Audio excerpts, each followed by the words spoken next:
Halo, halo, apa kabar Anda semua? Hari ini saya akan ngobrol dengan Bung Rocky dan saya akan mengajukan pertanyaan yang saya kira banyak sekali Anda pertanyakan melalui komen-komen Anda banyak yang bertanya dan sebagainya juga melalui DM ada yang bertanya soal itu dan hari ini saya akan tanya dan kita kupas tuntas bersama dengan Bung Rocky Gerung. Ini pertanyaannya Bung Rocky itu kenapa sih Anda terkesan sekali banyak sekali membela umat Islam gitu? Ada apa latar belakangnya kemudian Anda sampai melakukan langkah semacam itu gitu? Saya melihat bahwa ada potensi umat Islam untuk menghasilkan keadilan sosial Mhm. dengan doktrin-doktrin teologi yang bisa ditransformasikan menjadi doktrin-doktrin sosiologi itu. Jadi bagian vertikal, bagian akidah itu kalau dia dirambatkan ke bagian muamalah yang horizontal, dia justru bisa berujung pada Pancasila tuh, soal keadilan sosial, kemanusiaan dan beradab. Tetapi rejim menganggap bahwa kekuatan Islam itu berbahaya bagi negara Pancasila. Dari kapan kita punya stigma semacam itu? Ya dari awal kemerdekaan sebetulnya udah dimulai itu dengan piagam Jakarta berbahaya nanti kalau diteruskan tuh, maka dibujuklah Islam supaya menyerahkan kepentingannya pada demokrasi di era Orde Baru. Itu ada aktivitas yang dengan cepat menuduh ini jihad itu, ini jihad sana tuh. Dan sampai pada reformasi itu kita lenyapkan sebetulnya tuh. Bahwa kita sama-sama warga negara, ada yang punya perspektif Islam, silahkan yang mau berperspektif komunis, liberal, segala macam itu. Tapi karena Islam itu mayoritas, coba dengar pandangan mereka tuh. Kan itu intinya kan. Jadi bukan saya membela Muslim ansih, tapi saya membela perspektif di belakang teman-teman Muslim ini, yaitu keadilan, justice, kebenaran, kemakmuran, segala macam. Nah itu makin menjadi-jadi di era Pak Jokowi, disingkirkan ustadz-ustadz yang kritis dianggap itu akan memberikan negara Islam. Saya bicara dengan Habib Rizik, bicara dengan semua semua tokoh, saya diskusi dengan pesantren di Ruki, di Madura segala macam tuh. Kemarin saya ngomong dengan bahkan aktivis-aktivis yang masih percaya pada negara Islam Indonesia di kaki Gunung Galunggung. Mereka bilang enggak, kami menuntut keadilan. Tetapi yang ada di kepala kami ya cuma ajaran Islam. Karena itu kami ingin ajaran Islam juga didengar sebagai perspektif untuk menghasilkan keadilan. Saya bilang itu fair betul kan. Di orang belum dengar argumennya udah menganggap kalau bendera Islam dinaikkan itu artinya radikal, itu artinya teroris. Di situ nggak benernya tuh. Padahal sebetulnya negeri ini dari awal diasuh oleh pemuka-pemuka pejuang-pejuang yang memang benderanya Islam. Kan yang berjuang melawan Belanda ya pasti kekuatan Muslim kan. Karena pada waktu itu juga Belanda bahkan dianggap sebagai Kristen. Tapi sekali lagi itu udah kita selesaikan pada waktu kita menganut prinsip kedaulatan rakyat, bukan kedaulatan agama. Nah itu yang saya selalu pesankan, kedaulatan rakyat, negeri ini berdasar kedaulatan rakyat, bukan kedaulatan agama. Tetapi agama menghidupkan aspirasi politik.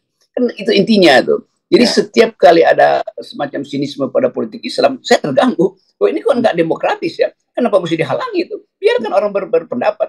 Tapi dia mau bikin negara Islam, ya biarkan aja dia punya gagasan membuat negara Islam. Tuh pada akhirnya itu akan ada syarat-syarat teknis mampu apa tidak. Tetapi sebagai gagasan jangan dicegah tuh. Karena satu waktu mungkin itu terwujud. Demikian juga kita berpikir Indonesia nih NKRI harga mati itu. Ya mungkin satu waktu kita jadi negara federal kok. Kenapa mesti dengan harga mati itu?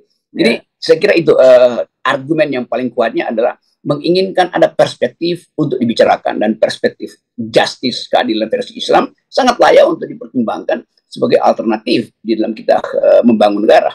Ya. Jadi artinya sebenarnya Anda tidak ansih membela Islam. Artinya Anda membela semua kebebasan di dalam negara demokrasi ya. Karena kebetulan saja sekarang ini Islam ini mengalami represi, mau di-excluded gitu, political of exclusion gitu dari negara ini, kemudian Anda tampil sebagai pembela. Artinya kalau terjadi pada kelompok lain hal yang sama pada Islam, Anda juga akan melakukan hal yang sama gitu. Yes, sama aja. Karena Hmm. kesetaraan warga negara untuk punya pandangan hidup, imajinasi tentang apa yang dia bayangkan sebagai keadilan, silakan diucapkan kan. Kan Hmm. itu maksudnya hidup bertetangga secara demokratis, hidup dalam keadaan yang majemuk, tapi kita tahu bahwa dalam kemajemukan atau kemajemukan itu sendiri menghasilkan perbedaan. Nah, Hmm. itu yang seringkali disalahartikan, bahwa kita harusnya merawat perbedaan, bukan memaksakan kesamaan. Kan itu bahayanya kan. Demikian juga seharusnya kita menghargai dasar pertama dari konstitusi kita itu Piagam Jakarta, memori itu ada di kepala kita tuh. Dan semua orang tahu bahwa pada waktu itu ada ide untuk membangun negara Islam, dan ide itu masih ada sampai sekarang, nggak ada, tetap ada, karena itu dibebankan atau insert ke dalam benak sejarah kita tuh. Dan semua orang akhirnya baca lagi kembali ke Piagam Jakarta. Tapi orang kan hanya bikin perbandingan. Sama seperti kalau saya mengajar di kelas tentang filsafat Marxisme, semua orang bawa das Kapital. Saya suruh baca das Kapital tuh. Walaupun terengah-engah bacanya tuh, ada yang lebih mudah dibaca, itu manifesto komunis, lalu kita bahas di situ. Tapi dengan membahas itu bukan berarti ini orang-orang komunis. Sama juga kalau ada masyarakat Muslim diskusi di masjid atau di pesantren, di perkumpulan tentang asas-asas negara Islam, ya itu biasa sebagai upaya untuk membandingkan apakah demokrasi kompatibel dengan Muslim. Ya mungkin ada yang bilang enggak, karena demokrasi itu anything goes, sekuler. Tapi ada yang menganggap ya, di dalam ajaran Islam demokrasi artinya kesetaraan tuh. Jadi bagian kekayaan berpikir itu yang dikendalikan oleh negara, itu berbahaya. Ya. Dalam berbagai kesempatan, Anda termasuk yang membela FPI, membela HTI gitu. Tapi apakah kemudian Anda juga sepakat dengan gagasan-gagasan mereka, atau tetap saja bahwa Anda boleh tidak sepakat, tapi Anda juga tetap harus membela ketika mereka mengalami persoalan sekarang direpresi oleh negara?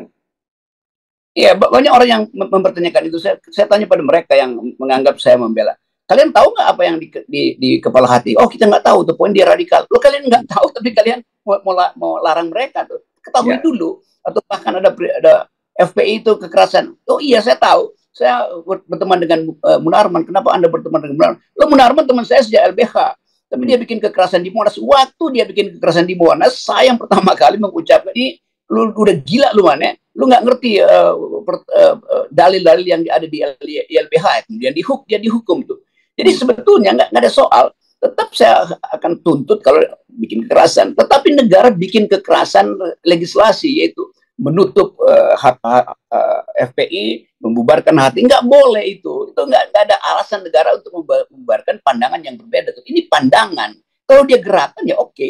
Tapi ini kan pandangan yang ada basisnya jauh di dalam sistem antropologi politik kita. Jadi itu dasarnya kenapa saya menentang pemberangusan itu. Saya bisa tidak sependapat dengan pikiran Munarman, FPI atau HTI. Saya sering diskusi dengan HTI. Saya bilang saya nggak sependapat dengan itu. Tapi saya nggak akan larang pendapat itu. Kan itu dalilnya tuh, bahwa silakan berpendapat tuh. Saya tidak setuju dengan pendapatmu, tapi hakmu untuk mengucapkannya akan saya bela mati-matian. Itu Voltaire bilang begitu tuh. Dan semua orang yang berakal sehat pasti datang di situ. Kalau nggak kita jadi pengecut dong, kan hanya karena kita banyak maka kita mau mengusir yang minoritas, itu namanya pengecut. Ya oke. Tapi Anda jadi yang Anda bayangkan itu seperti apa posisi umat Islam itu di negara kita ini, Bung Rocky? Umat Islam itu dulu Profesor Wertheim dari Amsterdam bahkan menulis dengan cara yang satir. Dia bilang bahwa Islam itu mayoritas tapi bermental minoritas. Jadi itu kan stigma yang dari dulu tuh. Sekarang umat Islam berupaya untuk memperlihatkan bahwa dia punya perspektif. Dalam keadaan dunia sekarang misalnya, kan ada saling menguji antara visi kapitalisme untuk membangun negara, membangun bangsa, dan visi sosialisme itu. Lalu orang bertanya, kenapa cuma dua itu yang diajukan sebagai bahan diskusi? Bukankah itu pertentangan dari abad 18, kapitalisme versus komunisme itu? Demokrasi versus totalitarianisme itu. Kenapa potensi Islam untuk menghasilkan dalil-dalil keadilan nggak mau dibahas? Karena itu kemudian umat Islam di seluruh dunia bahkan mengajukan tesis-tesis tentang keadilan sosial berbasis teologi Islam tuh. Itu diajukan di antara pertentangan dua ideologi besar, yaitu kapitalis dan totalitarianisme itu dan komunisme itu. Jadi biarkan ada perspektif lain kan. Islam sebagai ajaran politik justru dia komprehensif tuh. Ada negara, ada ayat-ayat keadilan dalam negara, ada aturan tentang hubungan-hubungan privat. Itu juga adalah satu sistem. Komunisme juga satu sistem, liberalisme juga satu sistem tuh. Kenapa hanya Islam yang disingkirkan dalam percakapan di Indonesia misalnya itu? Nah itu bahayanya tuh. Padahal di kampus-kampus luar negeri pemerintah mengirim scholar Islam untuk belajar tentang Islam tuh, dan itu diajarkan bahkan di kampus-kampus liberal diajarkan tentang hubungan antara Islam dan demokrasi itu. Oke, nah sekarang ini kalau Anda melihat apakah upaya untuk mengeksklusi umat Islam ini semata-mata karena tadi itu karena memang gagasan Islam itu berbahaya bagi negara kesatuan Republik Indonesia itu, atau ini sebenarnya ya lebih pada semacam manipulasi dari sisi politik itu? Ya, ini manipulasi karena comply dengan soal Islam berbahaya kan itu bukan Indonesia yang rumuskan, itu dunia yang rumuskan. Dan itu selalu kita mesti lihat bahwa ada kekuatan global yang mempermainkan semua isu. Dulu komunisme dijorokkan, sekarang Islam dijorokkan itu. Tapi kita nggak boleh masuk dalam permainan itu tuh. Karena kita, dasar kebangsaan kita adalah keislaman. Karena dari awal fasilitas-fasilitas kebangsaan justru disediakan oleh LSM Islam, oleh ormas-ormas Islam tuh, oleh masyarakat Islam tuh, NU lebih dulu hadir sebelum NKRI, Muhammadiyah, ada apa namanya nih, Persis segala macam tuh, Syarikat Islam bahkan lebih awal lagi itu. Jadi sebetulnya society kita sudah biasa memasukkan pandangan agama dalam kehidupan politik. Setelah itu Indonesia merdeka, NKRI, dan karena NKRI itu adalah susulan dari perjuangan yang dimulai oleh ormas-ormas Islam, jangan ormas Islam itu kemudian dicurigai. Loh, ontologi basis awal dari gerakan ini adalah keinginan untuk memerdekakan manusia dari eksploitasi manusia yang lain tuh. Itu intinya tuh. Muslim politics datang dengan ide itu. Tapi itu kan juga ada di dalam semua gerakan sosial. Justru karena ada dalam semua gerakan sosial, maka gerakan Islam adalah gerakan yang disediakan oleh sejarah untuk melawan kolonialisme kan. Jadi itu intinya tuh. Jadi imperatif itu atau genealogi itu hendak dihilangkan oleh permainan politik hari ini. Hanya karena takut bahwa nanti kalau Islam berkuasa maka oligarki nggak akan punya akses lagi pada sumber daya tuh. Kan itu sebetulnya. Okay. Nanti kalau Muslim berkuasa itu artinya yang dikomporin agama minoritas akan tersingkir. Itu nggak ada dalam pikiran bernegara tuh soal semacam itu. Oke, nah tapi ini sebaliknya ya yang kita pikirkan kan itu orang berpikir tentang itu, kalau Islam berkuasa itu berbahaya buat minoritas. Tetapi sekarang pertanyaan saya juga, nah Anda tadi kan menyinggung Profesor Wafhem, tapi saya juga ingat dengan mantan ketua umum PBNU almarhum Pak Azim Musaddi yang menyatakan bahwa Islam itu mayoritas secara populasi, tapi minoritas secara ekonomi gitu ya. Nah, kalau ini terus berlanjut dalam situasi ini, ada political exclusion, ada upaya terus menyingkirkan umat Islam, dan kemudian memang umat Islam juga mulai tersingkir tadi secara ekonomi juga dia jadi minoritas. Apa yang terjadi dengan bangsa ini kalau ini terus berlanjut? Kalau saya bicara dengan pemikir-pemikir Islam di Indonesia, ada semacam keraguan bahwa negara ini bisa adil pada mayoritas tuh. Okay. Jadi mulai ada kecemasan bahwa memang ini didesain, sehingga kalau udah disebut didesain, itu artinya upaya untuk menerobos batas itu, batas mayoritas minoritas itu, orang akhirnya frustasi itu karena dianggap didesain. Didesain oleh siapa? Didesain oleh minoritas. Melalui apa? Melalui regulasi yang dikeluarkan negara. Jadi terhubung langsung bahwa minoritas ingin menguasai ekonomi, oleh karena itu mayoritas akan disingkirkan dengan ide radikal. Kalau ekonominya dikuasai oleh Muslim politics, itu tidak akan terjadi akumulasi itu. Ya memang kita nggak perlu akumulasi kan. Kan ekonomi Islam itu sosialistis loh. Karena menganggap bahwa di dalam kekayaan saya ada hak orang miskin. Yes. Di dalam akumulasi saya ada kewajiban distribusi dengan sistem ekonomi Islam tuh zakat, tuh wakaf segala macam itu. Itu justru yang sedang dipelajari oleh dunia.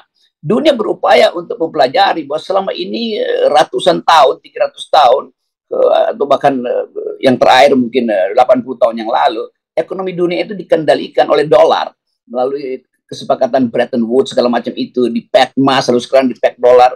Dan bagi Amerika itu, ya dia nggak ada problem dengan inflasi. Kalau inflasi tinggi ya dia panggil aja dolar pulang kan, karena uangnya dipakai di seluruh dunia.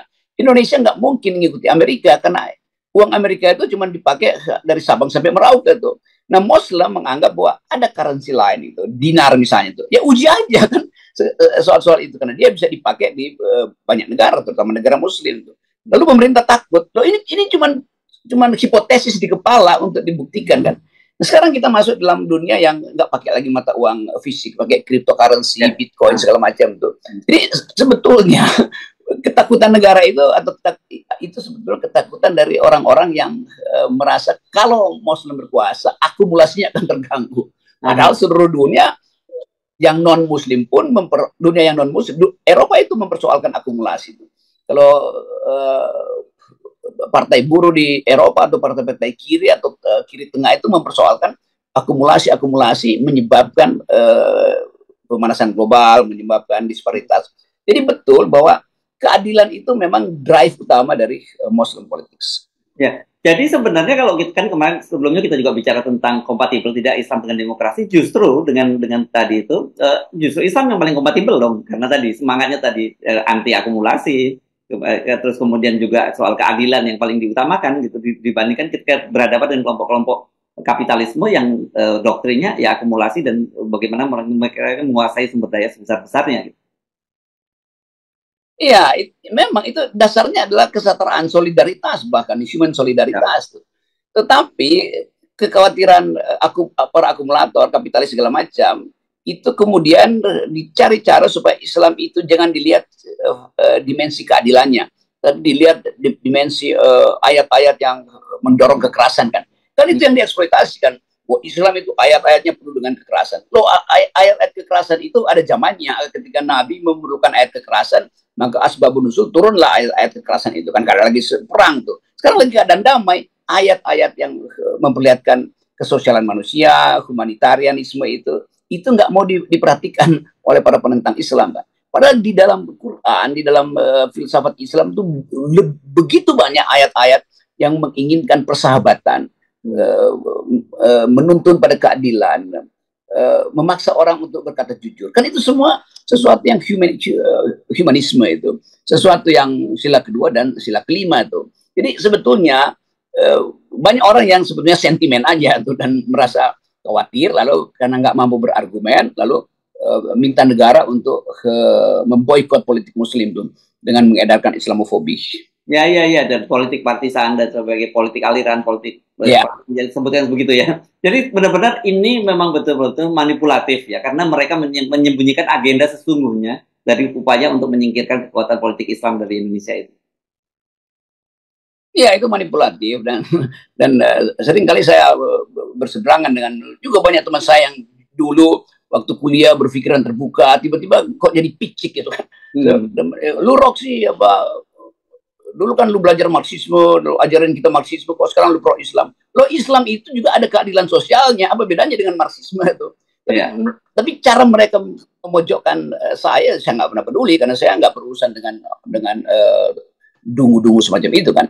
Jadi kelihatannya ada semacam cuci otak, ketakutan pada Muslim berubah menjadi upaya untuk penyingkiran. Mestinya kalau takut ya kompetisi aja di dalam ideologi kan, kompetisi dalam doktrin ekonomi kan. Mari kita percakapkan fasilitas demokrasi di dalam Muslim dan fasilitas demokrasi di dalam liberalisme misalnya, itu selesai kan. Fasilitas keadilan versi teologi Muslim, fasilitas keadilan versi Pancasila misalnya, itu kompatibel apa enggak? Nah, kemampuan kita untuk masuk dalam perdebatan itu terhalang oleh kebencian kita yang mendahului persahabatan, itu soalnya. Ya. Padahal di Islam juga diajarkan. Bukan kebencian kita, kebencian mereka maksudnya. Ya, kalau di Islam juga diajarkan janganlah kebencian kamu kepada sebuah kaum membuat kamu berlaku tidak adil. Jadi betul-betul lagi nggak boleh kita walaupun kita benci harus tetap adil gitu. Oke. Ya, karena keadilan itu adalah watak pertama dari Tuhan, adalah dia pasti berlaku adil. Kan kalau kita bilang kita percaya agama atau mengabdi pada kekuatan supranatural, karena kita percaya bahwa yang Maha Kuasa pasti akan berbuat adil. Jadi kita minta yang sana disolimi, nggak akan dia peduli itu, karena dia mau adil gitu kan. Jadi itu intinya tuh. Tapi jangan terlalu jauh, nanti saya kena delik lagi. Oke, ini pertanyaan personal yang saya kira saya tahu Anda pasti juga banyak mendapat pertanyaan, karena dengan sikap-sikap Anda itu kemudian banyak sekali orang yang selalu mendoakan, jadi komentar-komentar mendoakan semoga Bung Rocky Gerung ini segera mendapat hidayah. Anda merasa terganggu dengan hal-hal semacam itu? Sama sekali tidak terganggu, karena saya paham psikologi mereka. Jadi mereka merasa akrab, lalu masuk satu langkah soal hidayah tuh. Tapi saya selalu anggap ya terima kasih karena Anda mendoakan dengan tulus. Dan ketulusan itu yang menunjukkan bahwa mereka betul-betul ingin ada persahabatan dan ada yang menyuarakan pikiran mereka tuh. Saya nangkap itu.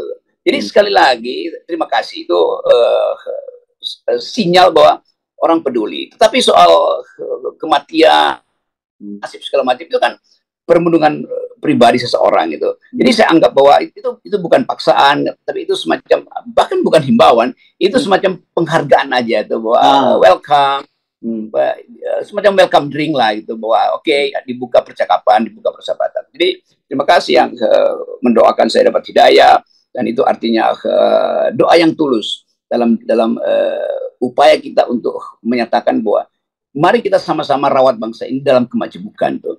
Nah, karena kemajemukan itu menghasilkan penindasan justru oleh minoritas pada mayoritas dalam konsep tadi. Kan Islam ditindas secara mayoritas, sebagai mayoritas dia ditindas karena dia tidak punya kapasitas ekonomi dibandingkan dengan yang minoritas tapi kapasitas ekonominya tinggi. Itu yang kemudian diperlihatkan dalam statistik bahwa 4 orang terkaya Indonesia itu menguasai separuh dari kekayaan rakyat Indonesia.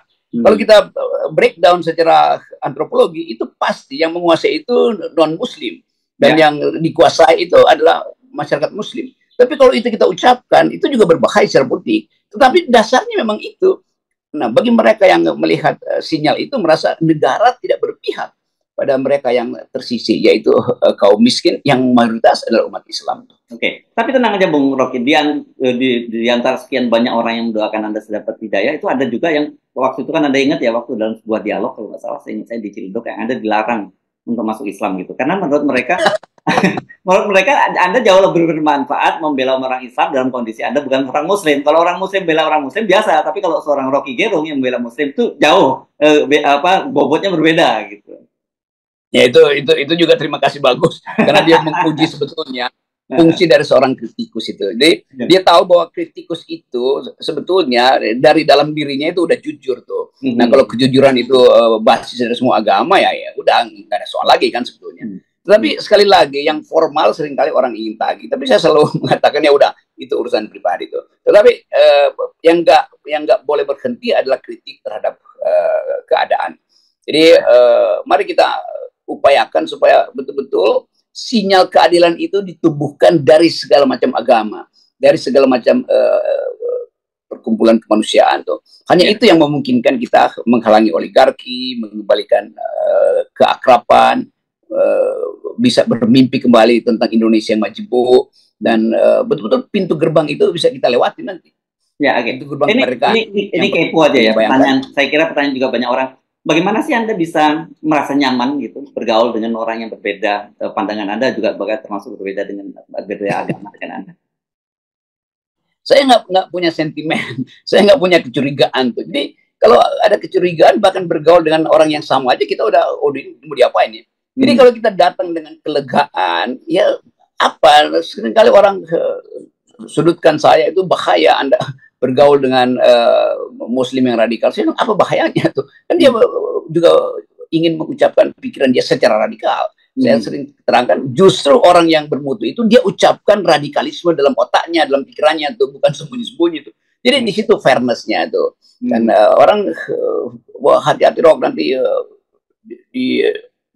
disudutkan di Jepang, nggak ada itu. Kalau saya mau anggap lega aja tuh, saya nggak ada beban. Anda nggak merasa dimanfaatkan oleh kepentingan politik Islam di Indonesia? Bukan, saya merasa bahwa perspektif mereka saya baca dengan baik, lalu mereka gembira tuh. Nah, ya ada bagian yang merasa ya nanti Anda dimanfaatkan. Buat ya kalau saya dimanfaatkan untuk hal yang bagus ya nggak ada soal juga kan. Jadi sebetulnya lain kalau saya nggak punya perspektif, lalu saya dimanfaatkan. Kan saya punya perspektif. Kan nggak bisa orang memanfaatkan perspektif.